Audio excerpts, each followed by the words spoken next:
James Gunn is crushing rumors once again, and this time it's about Creature Commandos. Let's take a couple minutes to talk about the updated report on the release date and what Gunn had to say about the series and why it's pretty safe. Before we do that though, make sure you hit that like and subscribe button and ring the bell for all the updates. We do daily Marvel and DC videos, and we want to be your place for the truth and what's really going on in the superhero world. Well, recently we started getting quite a few details on Creature Commandos. We're so far ahead of the curve, WB actually took down one of our videos, but we've got a first look at the characters and now a little bit of an update from James Gunn.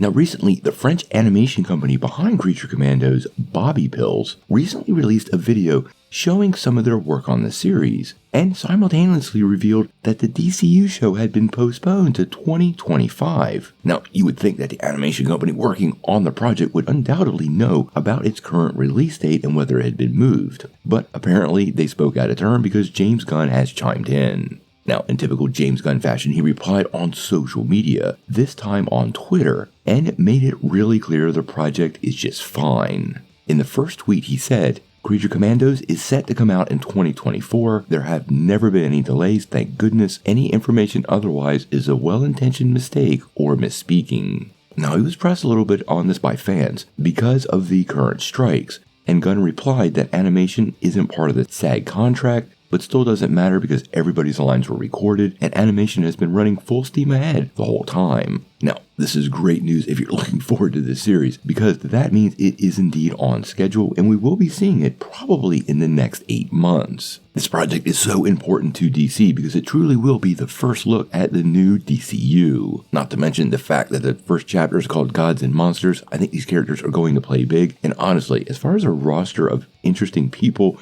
and oddballs, Creature Commandos is right up James Gunn's alley. Now, the sneak peeks we got at some of the backgrounds and the characters were, quite honestly, pretty inspiring, and I'm sad WB had us take that down, but it is something fans can look forward to, and if you still want to see it, become a member of the channel because we do post some of that material privately on that feed. Now, the Creature Commandos have been around since 1980 and were created by J.M. DeMathis, an absolute legend, and Matt Broderick. It was typically set during World War II, but I think when we get the James Gunn version that's going to hit Max, well, it'll be slightly different, updated, and set in the modern world. But we're going to have to wait and see.